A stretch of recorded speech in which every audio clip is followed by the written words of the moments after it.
بسم اللہ الرحمن الرحیم۔ السلام علیکم۔ سوشل فیکٹری ٹی وی کے ناظرین، قرآن پاک میں موجود قصوں پر مبنی سیریز کی ایک اور عبرتناک اور سبق آموز ویڈیو پیش خدمت ہے۔ آج ہم بات کریں گے حضرت داؤد علیہ السلام کی قوم اور ان 12,000 یہودیوں کی جنہوں نے حضرت داؤد علیہ السلام کا کہا نہ مانا اور اللہ تعالیٰ کی نافرمانی کی، جس کے نتیجے میں وہ سب کے سب انسان سے بندر بن گئے تھے۔ آپ نے اگر ہمارا یہ چینل ابھی تک سبسکرائب نہیں کیا ہے تو ابھی اس کو سبسکرائب کریں، بیل آئیکن پر کلک کریں اور ویڈیو کو لائک ضرور کریں۔ ناظرین، روایت یہ ہے کہ حضرت داؤد علیہ السلام کی قوم کے 70,000 لوگ عقبہ کے پاس سمندر یا دریا کے کنارے ایلا نامی گاؤں میں رہتے تھے، جو بہت ہی خوشحال زندگی بسر کر رہے تھے۔ قدرت نے ان لوگوں کا کچھ اس طرح امتحان لیا کہ ہفتے کے دن مچھلی کا شکار ان کے لیے منع اور حرام فرما دیا گیا تھا، اور ہفتے کے باقی دنوں میں وہ شکار کر سکتے تھے۔ اب یہ ان لوگوں کا اللہ کی طرف سے ایک امتحان تھا، کیونکہ ہفتے والے دن سب سے زیادہ مچھلیاں آتی تھیں، باقی دنوں میں اس علاقے میں مچھلیاں نہیں آتی تھیں۔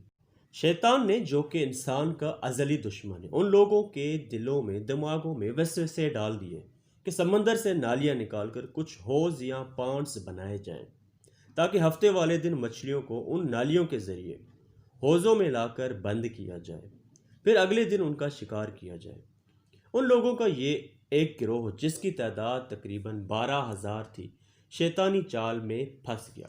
انہوں نے شیطان کے بہکاوے میں آ کر ہفتے کے دن دریا سے نالیاں بنا کر حوض بنائے اور اگلے دن ان کا شکار کیا، اور وہ یہ بھی نہ سمجھ پائے کہ جب ہفتے والے دن مچھلیاں حوضوں میں مقید ہو گئیں تو یہ در حقیقت وہ ان کا شکار ہی ہوا جو کہ ان کو منع کیا گیا تھا۔ اس موقع پر ان یہودیوں کے ٹوٹل 3 گروہ بن گئے تھے۔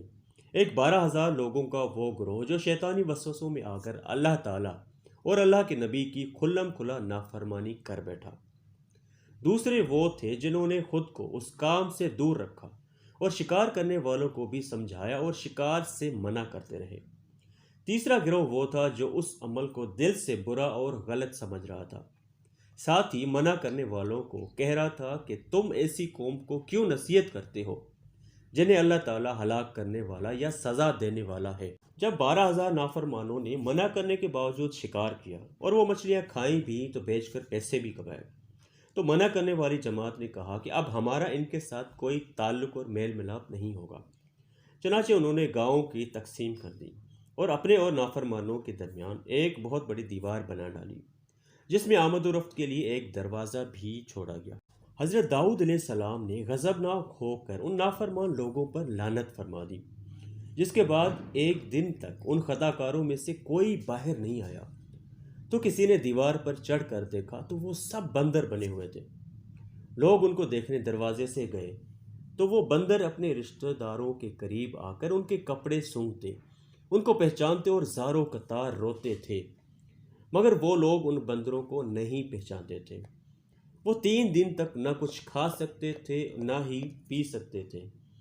اسی بھوک و پیاس کی حالت میں وہ سب 12,000 یہودی بندر بننے کے بعد ہلاک ہو گئے۔ شکار سے منع کرنے والا گروپ سلامت رہا، اور ایک صحیح قول ہے کہ جو گروپ اس عمل کو دل سے برا مان کر خاموش رہا وہ بھی اس ہلاکت سے محفوظ رہا۔ سورہ بقر کی آیت نمبر 65 کا ترجمہ کنز الایمان ہے۔ اور بے شک ضرور تمہیں معلوم ہے کہ وہ جنہوں نے ہفتے کی سرکشی کی تو ہم نے ان سے فرمایا کہ ہو جاؤ بندر دھتکارے ہوئے۔ یہی واقعہ سورہ اعراف میں آیات نمبر 163 تا 66 میں بڑی تفصیل کے ساتھ درج ہے، جس کا ترجمہ یہ ہے: اور ان سے حال پوچھو اس بستی کا کہ دریا کنارے تھی، جب وہ ہفتے کے بارے میں حد سے بڑھتے، جب ہفتے کے دن مچھلیاں پانی پر تیرتی ان کے سامنے آتی، اور جو دن ہفتے کا نہ ہوتا نہ آتی۔ اس طرح ہم انہیں آزماتے تھے ان کی بے حکمی کے سبب۔ اور جب ان میں سے ایک گروہ نے کہا کیوں نصیحت کرتے ہو ان لوگوں کو جنہیں اللہ ہلاک کرنے والا ہے یا انہیں سخت عذاب دینے والا ہے، بولے تمہارے رب کے حضور معذرت کو، اور شاید انہیں ڈر ہو۔ پھر جب وہ بھلا بیٹھے جو نصیحت انہیں ہوئی تھی، ہم نے بچا لیے وہ جو برائی سے منع کرتے تھے، اور ظالموں کو برے عذاب میں پکڑا، بدلہ ان کی نافرمانی کا۔ پھر جب انہوں نے ممانعت کے حکم سے سرکشی کی ہم نے ان سے فرمایا ہو جاؤ بندر دھتکارے ہوئے۔ آپ نے اگر ہمارا یہ چینل ابھی تک سبسکرائب نہیں کیا ہے تو ابھی اس کو سبسکرائب کریں، بیل آئیکن پر کلک کریں اور ویڈیو کو لائک ضرور کریں۔